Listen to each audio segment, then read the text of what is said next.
কইলে বেজার হইবেন। বাংলাদেশে আমাদের একটা রাজনৈতিক দল আছে, 1 টাকা চুরিরও কোনো প্রমাণ, তারা মন্ত্রী হয়েছে, মন্ত্রিত্বের মধ্যে পায় নাই কেউ। এক্সরে আলট্রাসোনোগ্রাম করে অনুবীক্ষণ যন্ত্র দিয়ে দেখিয়াও 1 টাকা চুরি বাইর করতে পারে নাই। চিনেননি এরা কারা? জামাতে ইসলাম, তাই না? এবারে আর মনে করেন যে হুজুরের দল করে না। শুনেন, যার যে গুণ আছে সেই গুণটা তার বলতে হয়। বাংলাদেশের 1 নম্বর সমস্যা এখন চুরির সমস্যা, ঠিক না? আমি এই জন্য আমি দুবাই থাকতে একটা বক্তৃতা করেছিলাম, বাংলাদেশে যদি অর্থনৈতিক আল্লাহর আউলিয়া থাকে তো এগুলি হলো শিবিরের ফলাফল আর জামাতের মানুষগুলি। আলহামদুলিল্লাহ, আলহামদুলিল্লাহ। আমার তো ইচ্ছা করে রাষ্ট্রের সমস্ত টাকা টুকার লেনদেনের সকল জায়গায় আল্লাহর এই মানুষগুলিরে বসাইলে আপনারা শান্তি পাইতেন, ঠিক না?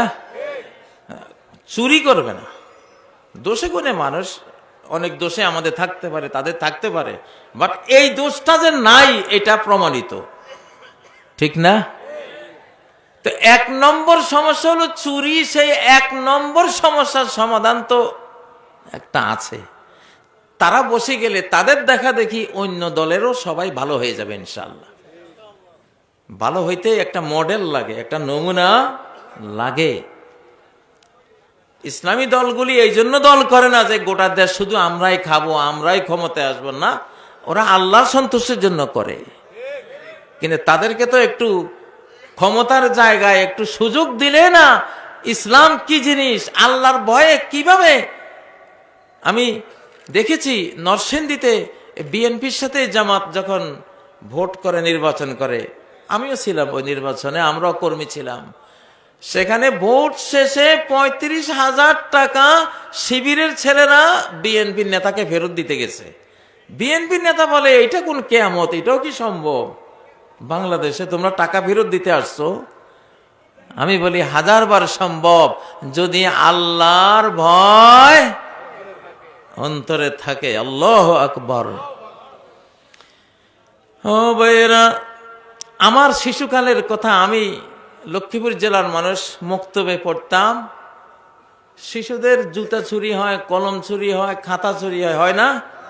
শিশুরাই নেয়। ধরেন জুতা 1 জোড়া পায় না, কোনো না কোনো শিশু এটা নিয়ে গেছে। ওস্তাদে একটা কবিতা শিখাইছে।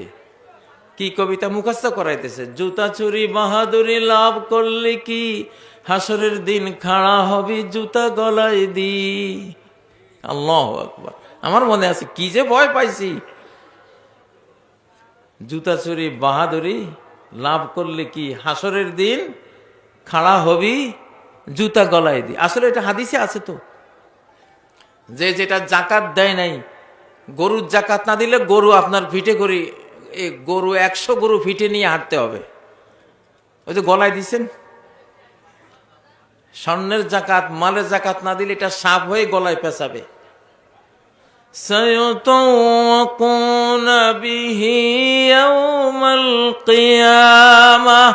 মালের জাকাত, স্বর্ণের উপর জাকাত দেয় নাই, মা অন্য মালের জাকাত দেয় নাই, ওটাকে সাপ বানাইয়া গলার মধ্যে পেঁচাই দিবে।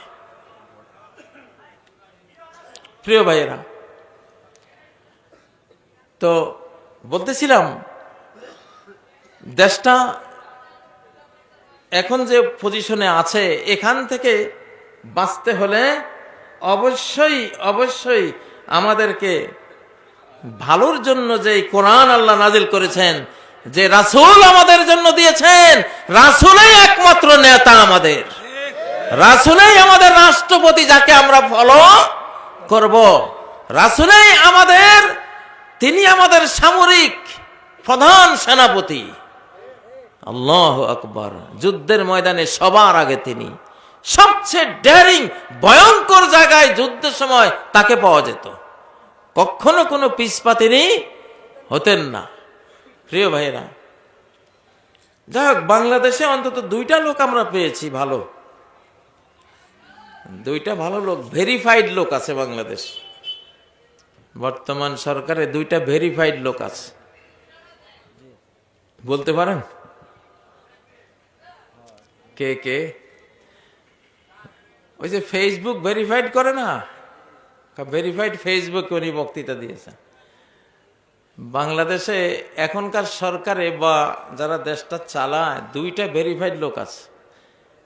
অনেকে হয়তো ঝাপসা ঝাপসা মনে করে, ভালো হতে পারে খারাপও হতে পারে, বাট ওরকম না। এই দুইটা ভেরিফাইড লোক, একজন হলো ডক্টর ইউনুস,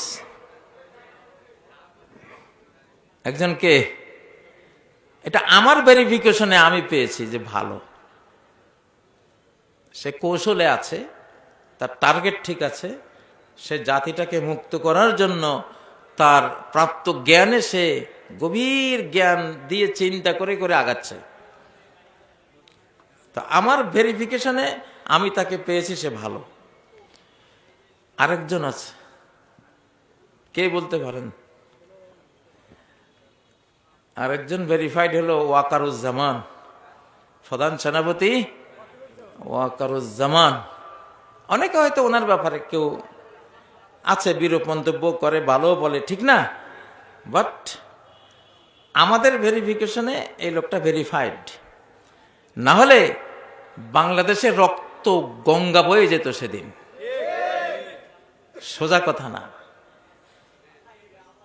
জালিমের আত্মীয় হওয়া সত্ত্বেও সে যে কাজটা করে দিয়েছে, আমার মতে এই লোকটা আর সারা জীবন ন্যাকামল না করলেও আমার বিশ্বাস, আল্লাহ তুমি তারে মাফ করে দিও। আমি দোয়া করি, আমি দোয়া করি এইভাবে তার জন্য। তো এই দুইটা ভেরিফাইড লোক দুই জায়গায় কিন্তু আল্লাহ বসাইছেন। তো জাতি যতই নড়বড়া হোক, ইনশাল্লাহ আমরা যদি এই সরকারকে সহযোগিতা দেই, ভালো হওয়ার সাহস যোগাই, নিজেরা ভালো হই, নিজেরা কি ভালো হই, তাহলে ইনশাল্লাহ একটা ভালো রেজাল্ট আসবে। এটা সরকারের ভেরিফাইডের কথা বল, সরকারে যারা আছেন, বাদ বাকি রাজনৈতিক দলের মধ্যে তো আছে ভেরিফাইড আছে লোক, ভালো আছে, অনেক দলে আছে, ভালো মন্দ মিলিয়ে আছে, কিন্তু সরকারের মধ্যে দুইজন। তো এই দুইজনে তো মেইন শক্তি কেন্দ্রে আছেন। আমাদের বাংলাদেশে কিছু কিছু ওলামাদেরকে অনেক ভক্তি করা হয়। দেওবন্দ ওলামায়ে দেওবন্দের কথা শুনলেই বাংলাদেশে বিরাট আবেগ। আমার বাবা দেওবন্দি আলেম ছিলেন, আমার বাবা তো হোসেন আহমদ মাদানির খলিফা ছিলেন, 26 নম্বর খলিফা বাংলাদেশের, মৌলানা হাফেজ আব্দুল গনি রহেমাহুল্লাহ। আমার নানা ছিলেন আশরাফ আলী থানবী রহমতুল্লাহ, ওনাকে পুত্র বলে আদর করতেন। আমার 7 মামা 3 খালা, 10টা নাম, 10টার নামে আশরাফ আলী থানবী রহমতুল্লাহ দেওয়া, ওনার প্রত্যেকটা নাম উনি দিতেন। এই যে মুফতি আব্দুল ময়েজ বাইতুল মুকাররমের খতিব ছিলেন, স্বাধীন বাংলার প্রথম খতিব না, এই আব্দুল ময়েজ নামটাও আশরাফ আলী থানবী রহমতুল্লাহ দেওয়া।